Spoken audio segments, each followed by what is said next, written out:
और एक खबर दिल्ली के चांदनी चौक से है, जहां दिल्ली के चांदनी चौक विधानसभा से पूर्व विधायिका अलका लांबा से हमारे संवाददाता एहसान अंसारी ने खास बातचीत की। अलका लांबा की राजनीतिक शुरुआत के बारे में अगर हम बता दें तो पहले कांग्रेस की ओर, फिर आप पार्टी में, फिर चांदनी चौक विधानसभा से विधायक बनी और घर वापसी कांग्रेस में अलका लांबा हो गई।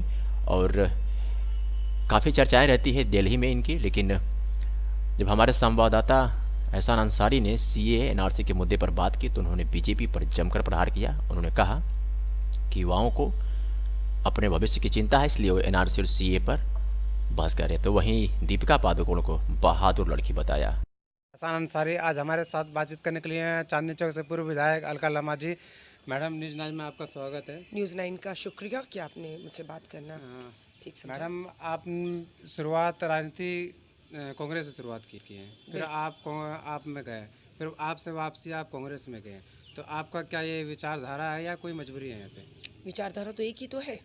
अगर मैं कांग्रेस से आम आदमी से भाजपा, भाजपा से किसी और तीसरे दल चौथे दल में होकर फिर आती है अपने घर कांग्रेस वापस, आप कह सकते थे कांग्रेस की विचारधारा के समर्थन में रही हूँ। और भाजपा संघ की विचारधारा के 25 सालों का मेरा इतिहास बताता है, राजनीति में खिलाफ रही हूँ।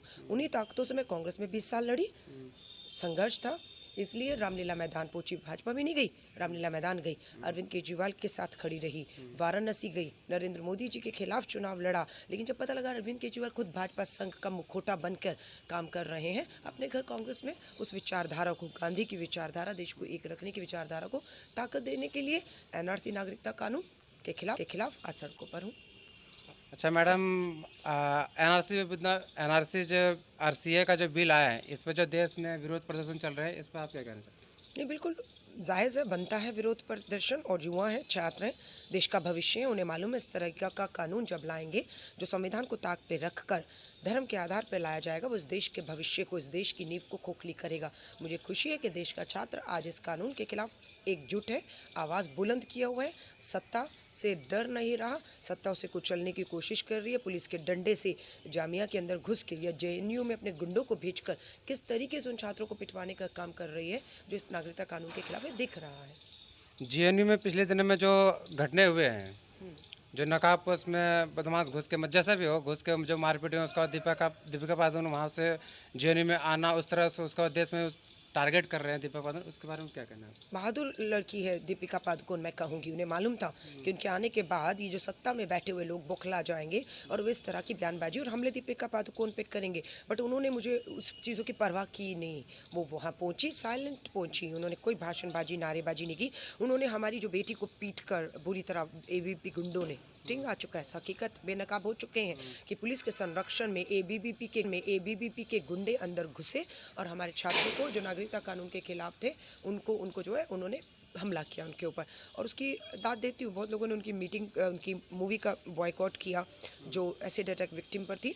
और वहीं पर दूसरी तरफ हमने भी पूरी ताकत के साथ उन्हें पीछे धकेलते हुए छात्रों के लिए डिलाइट सिनेमा हॉल बुक करवाया। हम सब ने पैसे कंट्रीब्यूट करके 1000 सीटों को बुक किया और लोगों ने एसिड अटैक विक्टिम के ऊपर दीपिका पादुकोण की इस मूवी को देखा।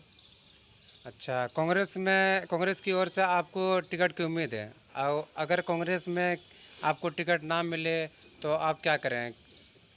वही किया था जो 2003 में, 17 साल पहले, ठीक है, दिल्ली के मुख्यमंत्री मदन लाल खुराना जी, दिल्ली को भाजपा के अध्यक्ष थे, भाजपा का गढ़ था मोती नगर, वहाँ मुझे जब चुनाव लड़ने के लिए भेजा, मैं लड़ी। उसके बाद खुराना जी हार गए, भाजपा हार गई, इस्तीफा हुआ, बाई इलेक्शन नहीं मिला था अलका लांबा को, अलका लांबा ने पार्टी नहीं छोड़ी थी। ये 2003 की बात है। 2008 में फिर चुनाव आया, टिकट नहीं मिली, पार्टी नहीं छोड़ी, संघर्ष किया। 2008 के बाद 2013 आया, फिर टिकट नहीं मिली, फिर पार्टी। तो ये टिकटों से मेरा कोई लेन देन है नहीं। विधायक अलका रहे ना रहे, जैसी थी, हमेशा संघर्ष छात्रों के साथ, युवाओं के साथ मिलकर इस देश की लड़ाई को आगे ले जाने का काम मैंने किया है।